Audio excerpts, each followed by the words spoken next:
warahmatullahi wabarakatuh. Perkenalkan, nama saya Safiatul Masrifah Bilingseke, mahasiswa program studi hukum keluarga, kelas AIS 2B. Di sini saya akan memenuhi tugas dari Bapak Wirapurwa di MH, mata kuliah Hukum Tata Negara.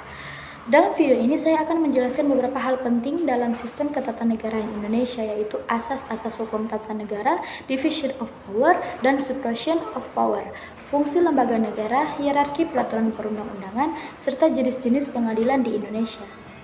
Hukum tata negara merupakan cabang ilmu hukum yang mengatur tentang organisasi, wewenang, dan hubungan antar lembaga negara. Dalam penerapannya, hukum tata negara didasarkan pada beberapa asas penting, antara lain asas kedaulatan rakyat. Artinya, kekuasaan tertinggi berada di tangan rakyat, yaitu rakyat berperan dalam memilih pemimpin dan menentukan arah pemerintahan. Asas konstitusionalitas, segala bentuk kekuasaan negara harus berdasarkan konstitusi atau Undang-Undang Dasar 1945.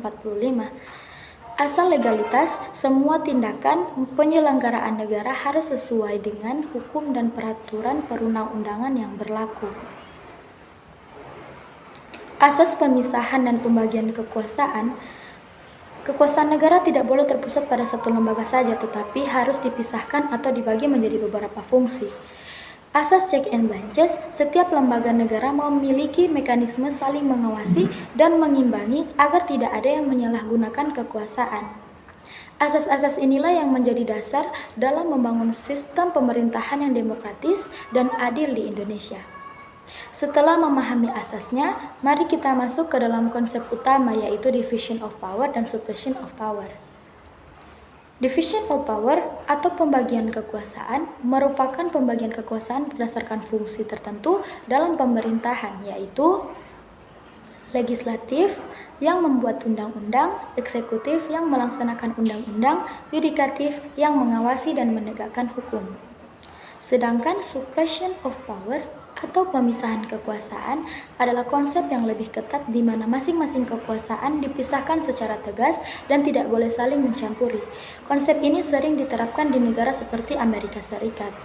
Indonesia menganut sistem pembagian kekuasaan atau division of power, di mana ketika fungsi kekuasaan dijalankan oleh lembaga yang berbeda namun tetap saling bekerja sama dan saling mengawasi.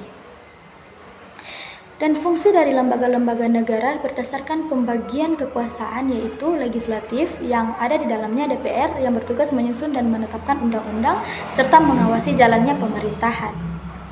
Eksekutif yaitu presiden dan menteri yang melaksanakan perundang-undangan, membuat kebijakan, dan mengatur urusan pemerintahan. Yudikatif yaitu Mahkamah Agung dan Mahkamah Konstitusi yang mengawasi dan menyelesaikan sengketa hukum serta memastikan hukum berjalan secara adil dan konstitusional. Di Indonesia memiliki sistem peraturan yang berjenjang atau disebut hierarki peraturan perundang-undangan berdasarkan Undang-Undang Nomor 12 Tahun 2011 yang diperbarui menjadi Undang-Undang Nomor 13 Tahun 2022. Ada 6, yaitu 1. Undang-Undang Dasar 1945, 2. Ketetapan MPR, 3. Undang-undang atau peraturan pemerintah, yang keempat yaitu peraturan pemerintah, yang kelima yaitu peraturan presiden, dan keenam yaitu peraturan daerah. Setiap aturan harus mengikuti dan tidak boleh bertentangan dengan aturan di atasnya.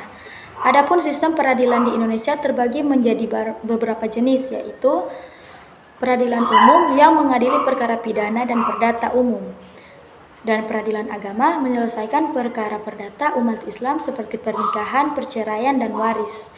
Peradilan tata usaha negara yaitu menangani sengketa antara masyarakat dan pemerintah terkait keputusan administrasi. Dan peradilan militer yaitu mengadili anggota TNI yang melanggar hukum, dan Mahkamah Konstitusi yaitu yang berwenang menguji undang-undang terhadap Undang-Undang 1945 yang menangani sengketa hasil pemilu dan membubarkan partai politik dan menyelesaikan sengketa antar lembaga negara. Demikian penjelasan tentang asas hukum tata negara, division of power dan separation of power, fungsi lembaga negara, hierarki peraturan perundang-undangan, dan jenis-jenis pengadilan di Indonesia. Semoga penjelasan ini bermanfaat dan bisa membantu teman-teman dalam memahami sistem ketatanegaraan Indonesia. Terima kasih. Wassalamualaikum warahmatullahi wabarakatuh.